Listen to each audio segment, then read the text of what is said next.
Hi,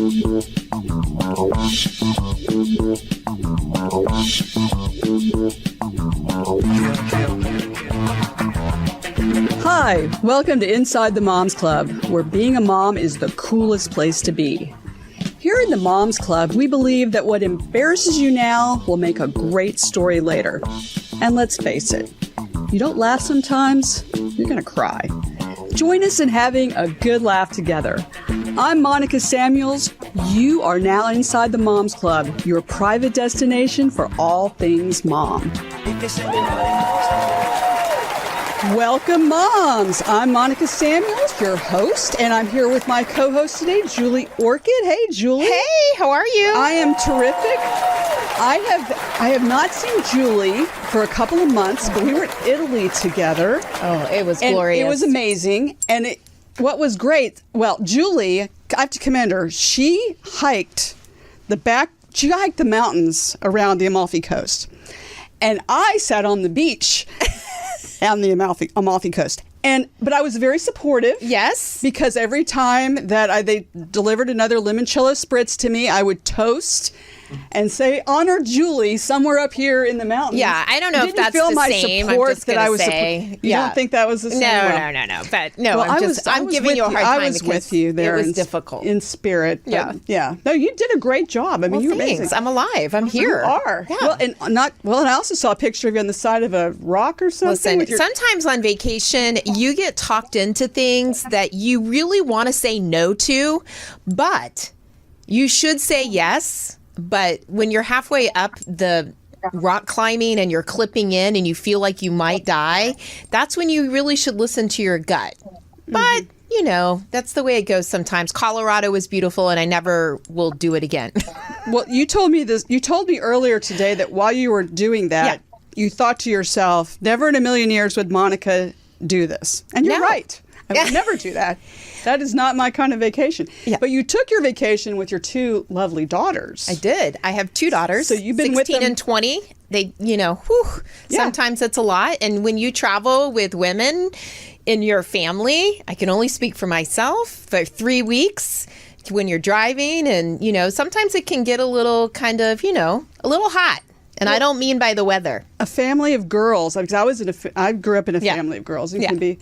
So you have a daughter. You have one daughter who wants to be a doctor, right? Yes, so far. Or an actress, maybe. That's kind of in the background, but looks like a doctor. Yeah. And another aspiring attorney. She doesn't realize it yet. But I've come to find out that every case she's come across against her mother, she seems to win. That's right. She's very talented at that. Well, I'm telling you, if she's not thinking about being an attorney, she should. Yeah, she should. I've seen her in action. I think she'd be good. I mean, Lord have mercy. You were a nurse, right, for a while? I am a nurse. You are a nurse. I'm sorry. Yeah. So, but none of them have aspired to be a nurse. Huh? Nobody wants to be a nurse right now. Like we need nurses. We need a ton of nurses, but they have not, asked me any questions about that, Monica. Well, you know what? Maybe they would want to follow in your footsteps. Maybe you just need a little advice on how to encourage that. I will take any advice. If that's meant to be. So we are very lucky today, extremely lucky, that we have not just one, but 3 members of an amazing, talented family. Claudia Cagan is a 5-time Emmy Award-winning television producer, known for her work on the Arsenio Hall Show and Entertainment Tonight.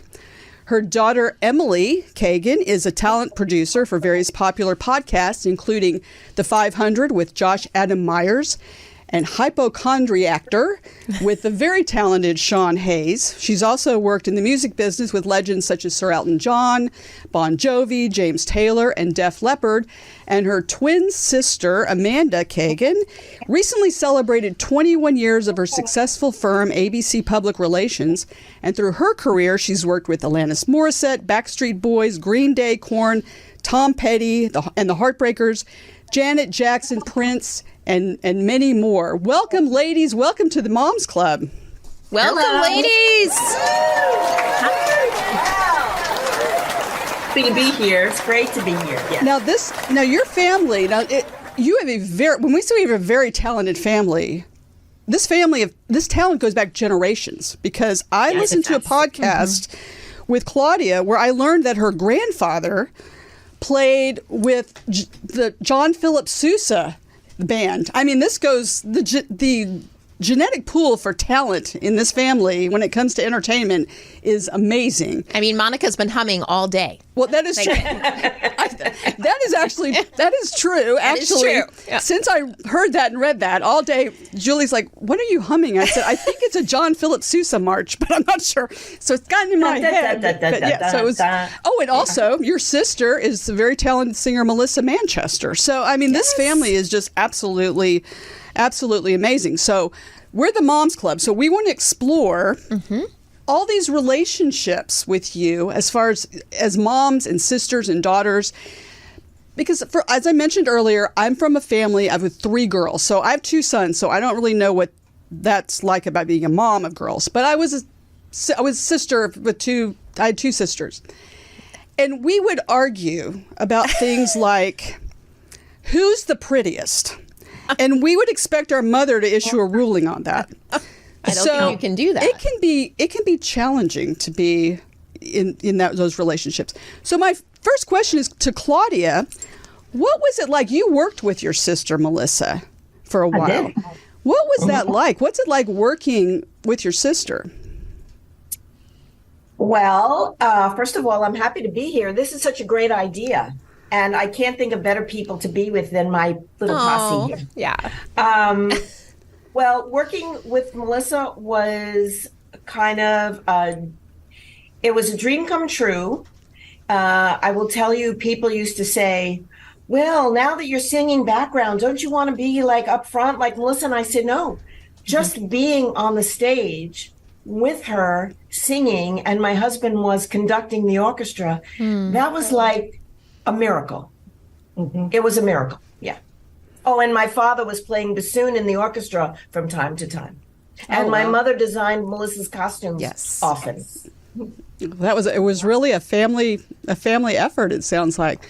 Well, and we got to go on the road a lot. So it was our first kind of diving into the music business that we loved, because we got to go on the road and hang around backstage with the band and the crew and our family, and walk around Vegas by ourselves. Sure. And, back in the day when you could still do that when you're 10 years old. Yeah. So, exactly. Emily, I have a question for you. If you, this is what you know, right? So you're growing up like this. And so at what point did you think that you would want to follow in your mom's footsteps and then pick up talent for podcast? It was always, it's one of those things I always say, we always say, if we were born into a family of doctors, like what you were talking about before, we probably would have been doctors, but we were exposed to the music business from such an early stage that it was just always something we wanted to do. And we knew that was going to be our path. Love it. And for me personally, I segued into the industry, into the talent industry when my last label job had come to an end, and I was kind of looking for new opportunities and maybe thinking of different things to do. And once again, following in our family footsteps and the family business, because Mom has been doing it for so long, it always seemed interesting to me, and we always loved talking about it. Yeah. And so it was great when she started hiring me. Mm-hmm. Yeah, so very young, I'm sure, very young. That's how I got started, and your producer, Lori Muslow, hired me to work with her, and then it just kind of took off from there. Wow. Well, so did either of you ever think of doing anything else?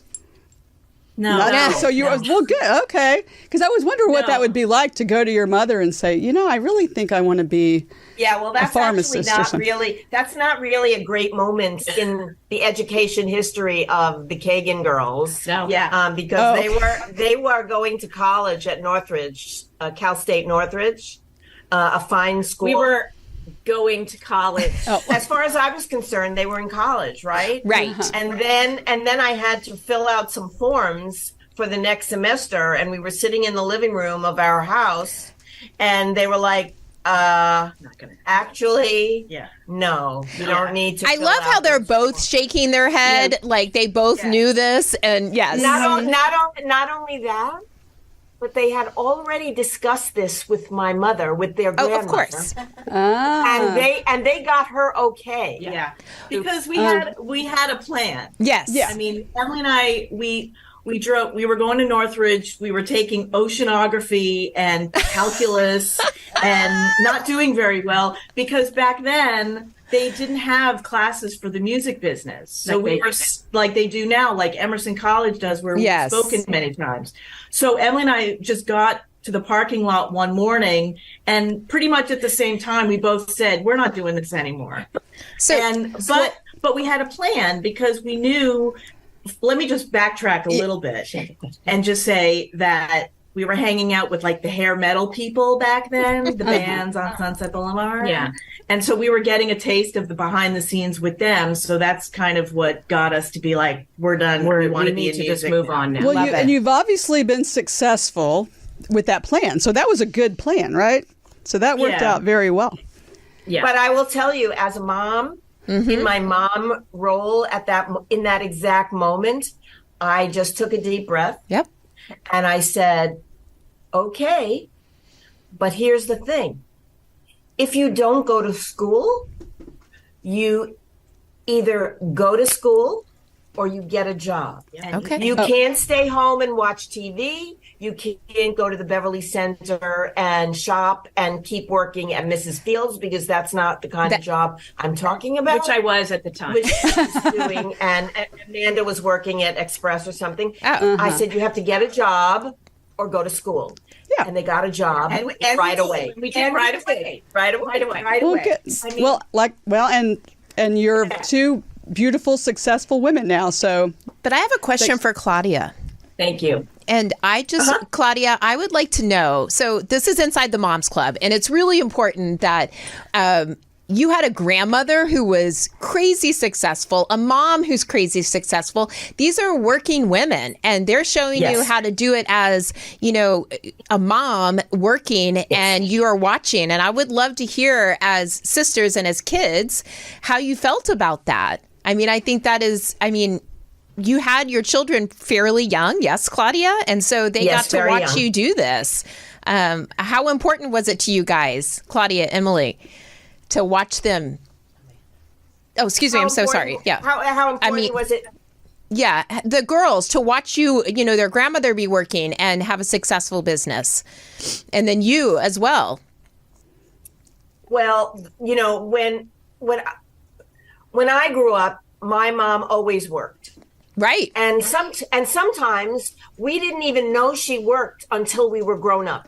Oh. Because mom went to work when Melissa was in school all day, but she was always home at 3:00. So we didn't know until later that she actually went downtown to the garment center when we went to school in the morning, because we went to school across the street, and then she was home. Yeah. And when we came home, right? And years and years later, when we moved to California, the lady in the duplex said, "Oh, I'm thinking of doing my catering business again. Can you cook?" And I said, "Yes, I can. Where are we going to do it?" And she said, "Right here." We did the same thing. We left in the morning when the kids went to school, and we were home at 3:00.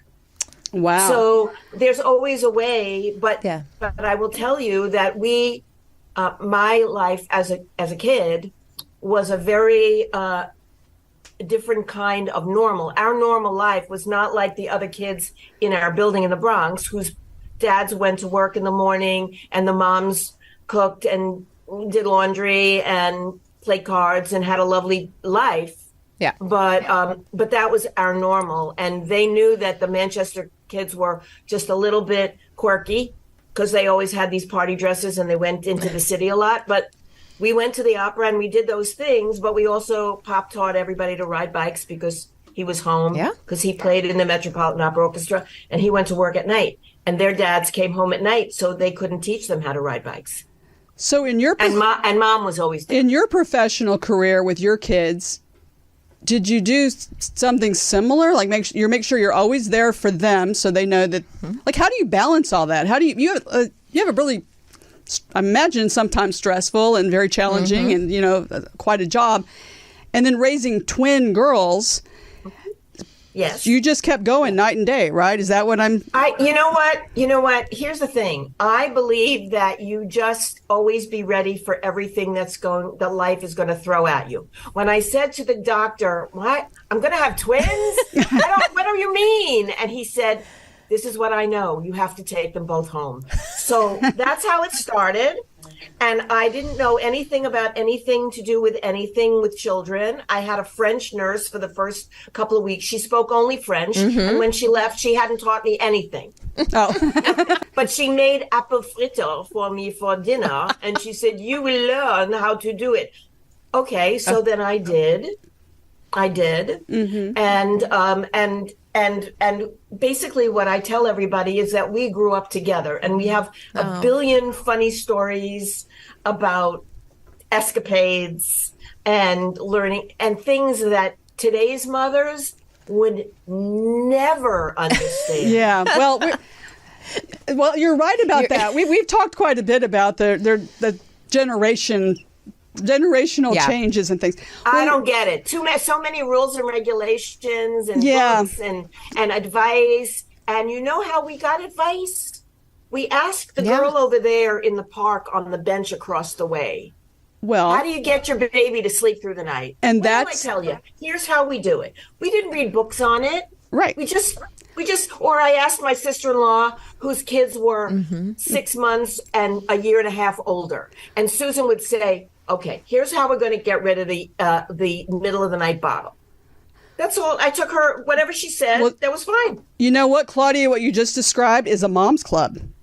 That's what a mom's club is. And so we want America to have more and more mom's clubs and get back to that. So they're not just running to get a book and or look on Instagram and say, or the internet. And they need to connect. How do I feed my child? Because you can read 50 different suggestions. At the very beginning of the idea of women's consciousness raising groups, and that time in the 70s, I took the girls to a women's consciousness raising group that was held at the Riverside Church in Upper Manhattan in a beautiful room. And they had a room with cribs, and you could just put your baby in there. And if you had a 2-year-old, you could have your baby or kid over there. And then you left the room and strangers would watch your children. Imagine that. What? And then we went, and then without any background check, and then runny noses and wet diapers. But you're going to watch them for an hour and a half, and I'm not going to be here. Okay. Yeah. And for some of the women in that group, that was their only time during the week. They had no babysitters. They couldn't afford it or whatever. Yeah. And we went into another room and we talked about. We did yoga, and we talked about what was going on in the world and what we were going to do with our babies. And I'll always remember there was one woman who was nursing a 5-year-old child, and I didn't quite get that. Oh wow, yeah, that would be kind of tough to see. Yeah. So I know our audience is going to want to know about. I mean, you've done some amazing things all of you in your career. So, Claudia, what is one of your favorite moments from your vast, illustrious career, as evidenced by those 5 Emmy Awards behind you? Yeah. Peak. It's pretty cool. But honestly, what's really incredible about those 5 Emmys is I got them all when I rejoined Entertainment Tonight in 2017. So I had a long career before that. Yeah. And I got some nominations along the way, so that was nice. But so it's incredible that I got to come back and work at a show like E.T., the top of the line, and I was honored in this way. So it's fantastic. But highlights of my booking life, I would say, I'm going to say Elizabeth Taylor on the Arsenio Hall show was a moment. Oh wow! And, yes, Elizabeth Taylor. And you know why she, well, first of all, I was a good friend of Jose Ibert. I don't know if you remember Jose. He was a very famous hairdresser, and he created the Farrah hairdo. He did my hair once. So yes, I know who that is. There you go. And he did Elizabeth's hair. And he helped me organize that with her publicist at the time. And what I found out later is that she wanted to do woo, woo, woo. She wanted to do that. Oh, she wanted to be, with a young audience, and she was I have no words for what it was like to be with her. But of course, the highlight of my career is booking Bill Clinton on ARSENIO. So you're part of history, because that's a historic moment. It shows up every time Yeah. we talk about the presidential election or the 90s or something. And that was one of my proudest moments. That is great. And Emily and Amanda. So Emily, tell us about your podcasting career. What's the future of podcasting? Is this the next great? Where are we going with podcasting? And tell me it's really big, because of course I'm sitting here. Because that's what we like to hear. Yeah.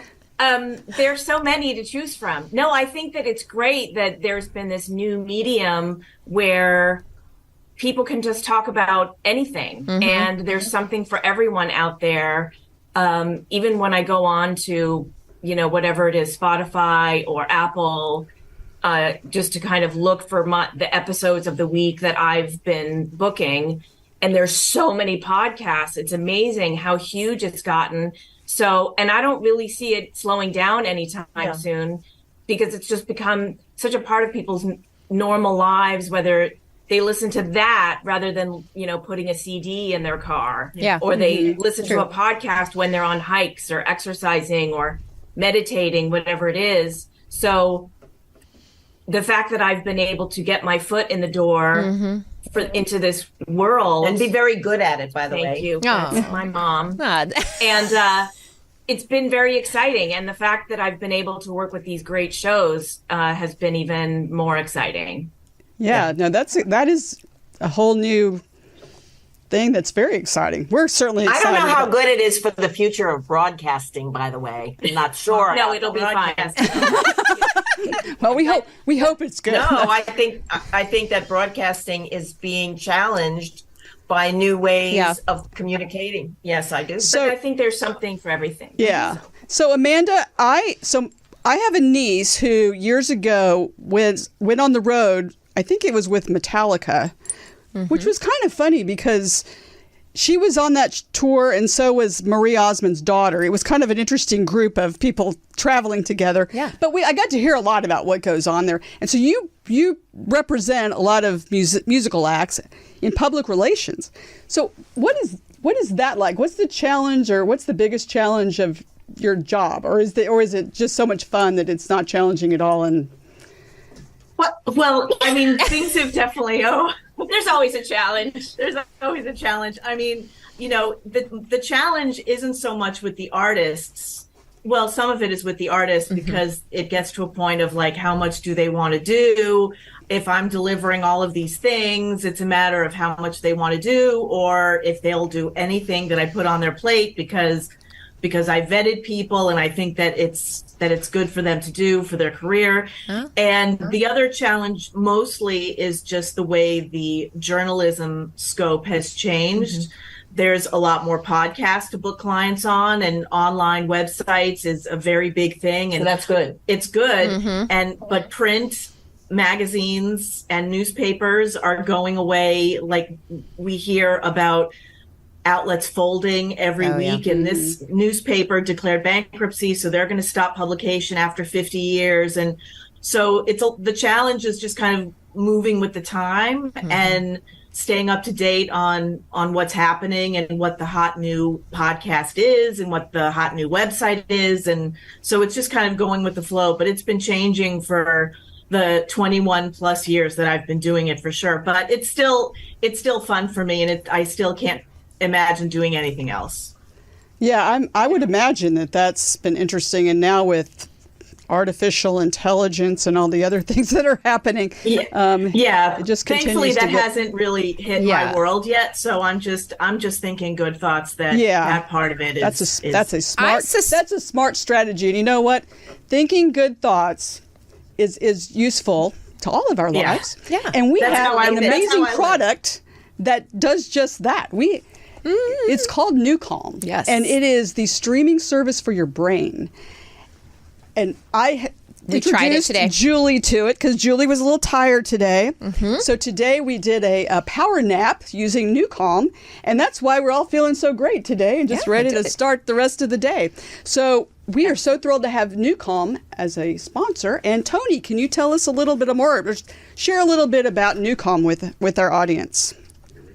Moms are amazing. Moms bring joy, they bring love, they bring listening, they bring empathy, they bring compassion, they bring food, nutrients, shelter.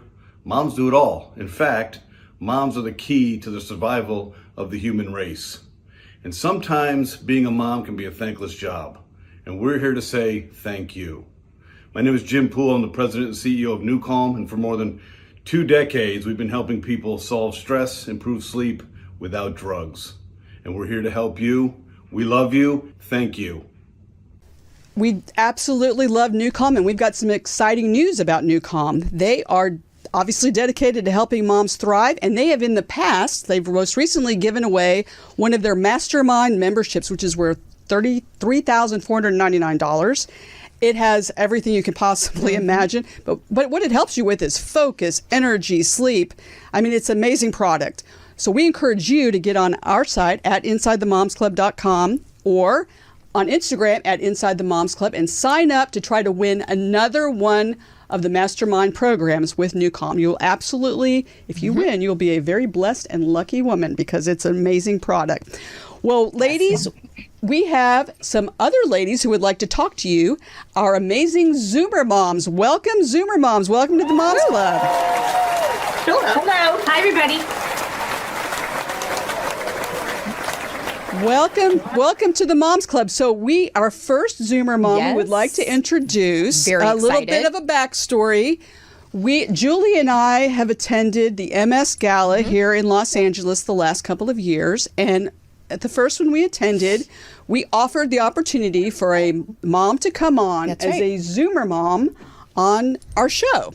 And we are pleased to have with us Kathy Soroka from Westport, Connecticut, is our Zoomer mom. Welcome, Kathy. Welcome to the Moms Club. So thank you for having me. Tell us a little bit about, now, who entered you in it? Did you purchase this yourself at the event, or did someone say, I think I have a friend who would be perfect for a Zoomer mom? How did you connect with the MS Gala and win this amazing prize? A friend who was at the gala entered for me, figuring this might be a great venue for me to learn about what you do and how to share what I do. So I'm glad I won. Well, we're very glad you won. At the same time, get a chance to, to donate to a good cause and help other people. It's a very good cause, and that's why we're so supportive of it. So you were also, in your career, you're a writer, an editor, a nutrition coach, and you're a breast cancer survivor, from what I understand, and that's a very great blessing. We're so happy to hear that. You also have a blog called Macaroni Kid, and you and I share something in common. We have children with celiac disease, and that can be challenging. So tell us a little bit about Macaroni Kid. Macaroni Kid is a national website, and I am the editor and publisher of the local franchise for Lower Connecticut, which is from Westport to Greenwich. I've been doing it about 11 years, and I sort of signed on to it. I've been an editor and writer. I've worked in PR and marketing. In fact, my first job was for Arsenio Hall. Oh. I graduated UC Berkeley, and I worked for a PR firm in LA. Did you work for Baker Winokur Ryder? I did. Oh, wow. Wow. That's amazing. That's the weird. We planned this. We planned it. We planned it all along. Yeah. No. Well. And then I moved to New York. Well. And I became an editor, and I worked for a magazine, and I worked for different publications. I worked for a healthcare company. Yeah. So forth and so on. I started my own company, and then here I am. That's great. Well, we are so glad that you're here. And we're so glad to hear about your connection there with Arsenio Hall. So we're going to give you the opportunity to ask questions of our guest. So do you have a question? So as moms, you guys are all moms, right? No, just me. Just her. Okay. So as the mom of these successful women, and do you have any advice for other? My children I have 2 boys, 16 and 20. Any advice on sort of dealing with adversity and just getting through, life, with kids? Any advice? Well, I think, first of all, being the mother of sons is different from being the mother of daughters, very different. Yep. My mother had a whole philosophy about that, but I'm not going to share that with you. But I think that you are probably at the hardest part of this whole child raising experience. I think that it's not for the faint of heart. Raising children in their teen years is not for the faint of heart. It needs a lot of patience and courage and picking your battles. And I'm sure your boys are wonderful boys and they will become wonderful men. But, these are hard times. I think these are hard times to be a mom and to be a child. I think there's so many choices that it makes my head hurt. I have a new great niece, or is it a grand niece? I haven't gotten that straight yet. It's both. But, It's both. Okay. Yeah. So my sister's son, my nephew, had a baby, and she's beautiful, and she's our life now. Besides my girls, of course, and my other nieces and nephews. It's just different. Being a parent now is very different from being a parent when I raised the children, the girls. But I think my only advice is keep an open heart, and I like that. And be positive and grateful that you have them, and that even with celiac disease, they're okay. Yeah, that's great. Well, my advice. Younger one. I love having an open heart. That is very nice. That's incredible advice. That's great advice. Everything's going to work because out with your child. And keep an open heart. Yeah, sometimes that can be a little tough. I mean, I have 16 and 20, and they're girls. Yeah. No, I have 2 boys. So. Yeah. And all you can think of is someday I'm going to actually talk to you again. Yeah, exactly. But, yes. they are my best friends. Yes, we traveled. I mean, I can't really speak for them, but I know that I would prefer traveling with Emily and Amanda than anybody else, because we have like a shorthand. We like to do the same things. We're very easy guests. We just went to Napa and we had a great time. By the way, we went to Napa to visit our friend who grew up in Westport. Oh, wow. But, my God. There's so many She's our friend connections from here. New York. I grew up in LA. Oh, wow. There you go. That's wild. But I think that it's just, they are my best buddies, and I'm grateful for that. But I also had a mom who was my best buddy, and she raised my sister and I to be kind and adventurous and open-hearted, because my mom was somebody I used to tell people, if she wasn't my mom, I'd want to know her. You would have all wanted to know Ruth Manchester. Yeah. Because she was an extraordinary woman. Yeah. That is so nice. Beautiful. Well, Liz, welcome to the Moms Club. Tell us a little bit about yourself, and do you have a question? Hi there. Hi. I've been in different areas of entertainment since I was like 10. Okay, 17. Started in radio, went to television, then went to a label, etc. Have been around most of my adult life. And then I had twins. And everything changes, as you know. And I so appreciate your environment and everything that you've been through as a twin mom, because in the generation that, I mean, now it's different. There are a lot of twins. But when I had my twins and when you had your twins, it was a different deal. Right. So I know that. And growing in the entertainment business in 2 generations, which you have, and all of you have together, what challenges have you really faced? And are the challenges different from generation to generation? What was your biggest challenge? Good question.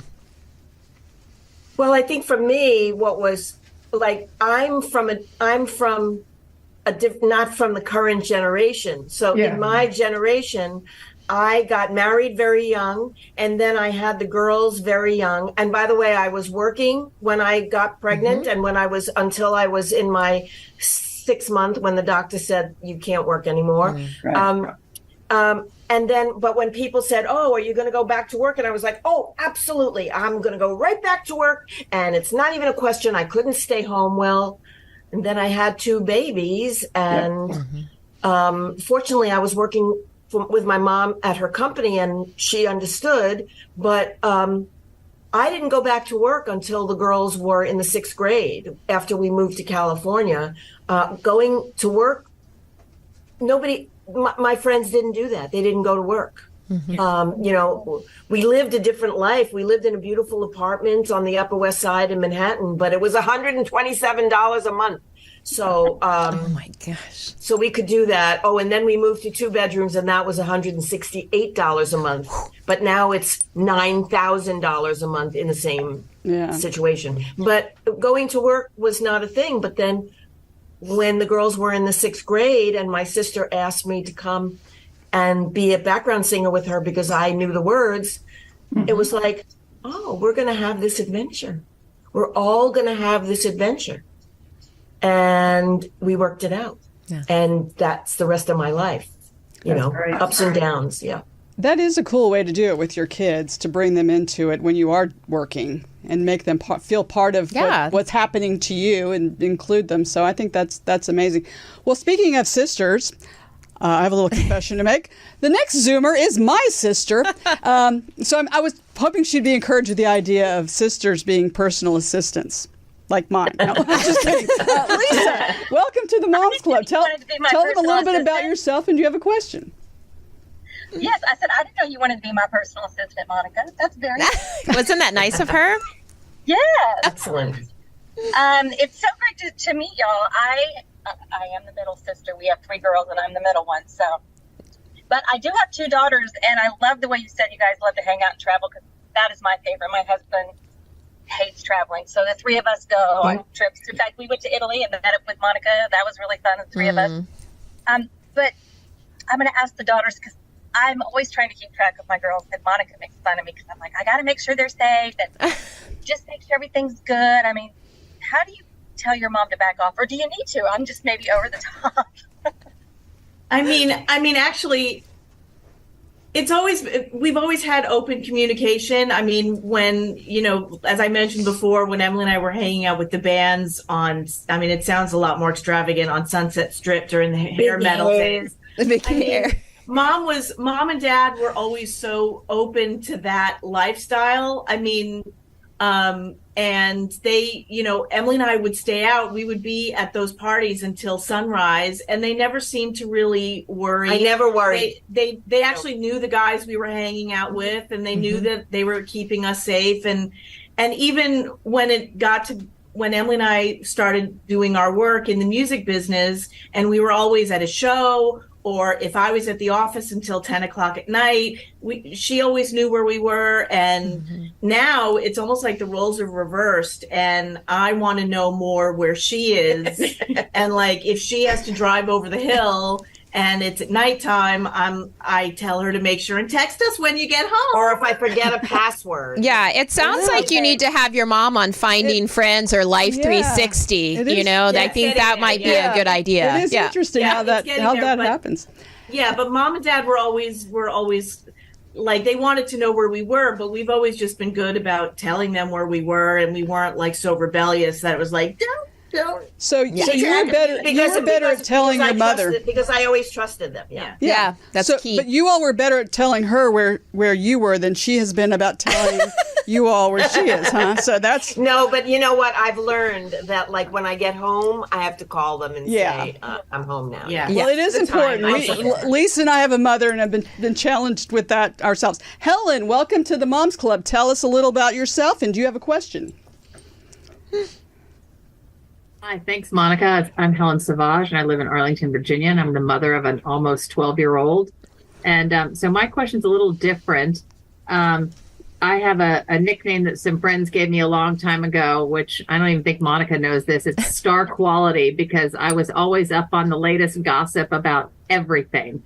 I always wanted to know, who was the movie premieres and what's the best show and whatever it was. Not so much the gossip, but just like all the inside information on what's going on in the movie and TV music industry. So with your Entertainment Tonight hat, do you remember getting any memorable, bad, good? Like, what's the thing that sticks out to you in terms of either career advice, parenting advice, just something that some celebrity, that you weren't expecting them to tell you?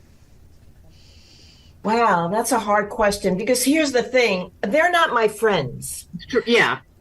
I don't know them. I don't socialize with them. There are a couple of people who you would know that I know, but mostly I've never had any pretense that they're my buddies.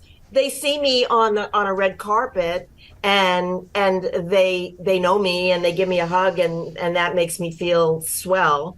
But I can't really say that anybody has given me advice. There's one moment when you said that, though, apropos of news, when it was a Sunday and I was with the girls at a mall in Burbank.